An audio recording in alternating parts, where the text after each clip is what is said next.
Tree here from Frugal Living. I wanted to talk to you today about companion planting. Companion planting, if you don't know what it is basically where you plant your crops close together for pest control, for the benefit of other bugs and creatures that are in your garden or wherever you're planting, and it helps with the pollination as well of your plants and your fruits, etc. So basically, actually, it's just kind of like polyculture. I just wanted to mention before I start that I've actually been relegated to my boudoir, and wouldn't normally entertain people in here, but I've got everybody at home. My little boy's at home on Easter holidays and everyone's off work, so you probably hear them walking around upstairs making a noise. So if you do hear a noise, people walking past, just totally ignore them. They know I'm doing a video, and they're carrying on with whatever they're doing. So this is actually the quietest place at the moment-ish. So anyway, I'll carry on. So I came across companion planting last year. I came across it quite by chance on the internet, and researched it and thought this is something that I wanted to try as a permanent fixture on the allotment and obviously in the garden. But I only did it in a small way at the allotment last year because I'd already started growing everything or most things up on the allotment. But I had some success with what I did. But before I go into what I was doing, I just want to say why I chose it and thought it was an excellent idea. So in conventional gardening, you basically would be using pesticides to control pests and diseases that will damage your crops. And I don't want to use those because I don't want to suffer the nasty side effects that it has on your health. I don't also want to be putting it all into my body and into my family's body when we subsequently eat the fruit and vegetables.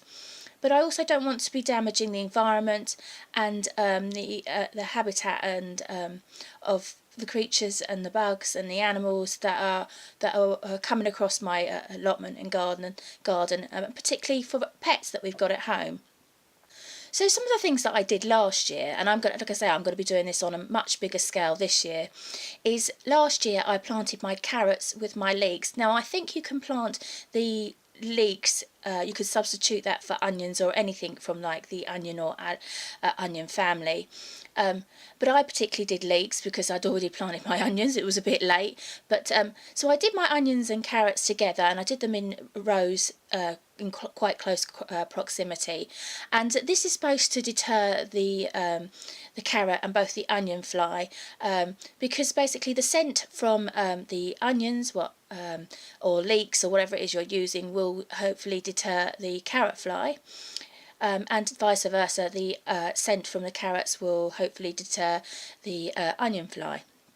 So you sort of get what I'm getting at there. So we're using one plant off against the other to deter pests and diseases. So I'm going to give you some examples of what you could do, but I'll also quickly mention before I start that I actually use this website that has got quite a large printout of plants that you can plant and what the companion plants are with those, and what pests it should deter, and what bugs and creatures it will encourage to help eat or destroy the pests that you don't want, that are going to destroy your crops and your vegetables, etc.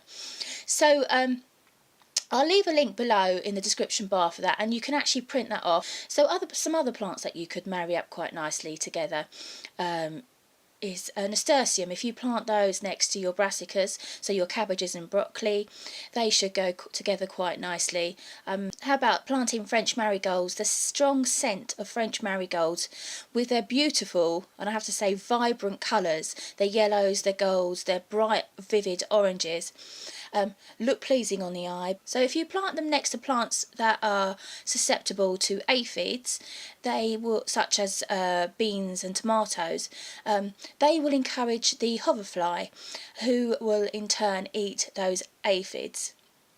So basically, I will say that you need to be planting a lot of this. You need to be planting a lot of the plants that encourage the good bugs, who will eat the bad bugs. So like your lacewings, your hoverflies, ladybirds, you've got spiders and centipedes. So a couple of other plants that you can marry up quite nicely together are roses. Will benefit greatly from garlic being planted underneath them, because they also will deter, with their scent, will deter aphids. And if you plant tansy, tansy will also have an effect on deterring ants, which can decimate crops as well.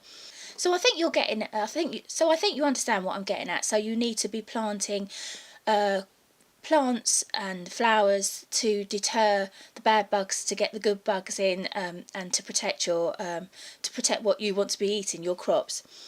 So with companion planting, it's not all about just bug control in a sense. It's also using the plants and flowers that you're growing to protect other ones.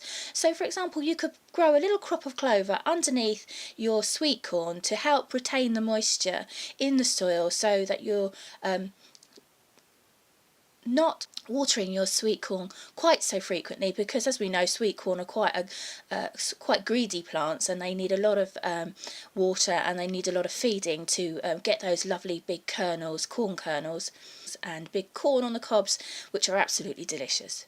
Another plant or herb, this one is if you plant sage. Sage will help deter the cabbage moth. So if you plant those, a few of those dotted round your cabbages, you should have a fair success of not having your plants destroyed by the cabbage moth.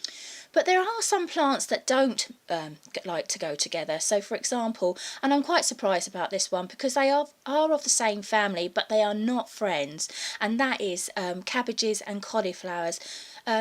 Don't like to go. They also suggest don't put in sunflowers near your potatoes and your beans, and not to put your garlic near your peas and beans, because apparently they stunt their growth.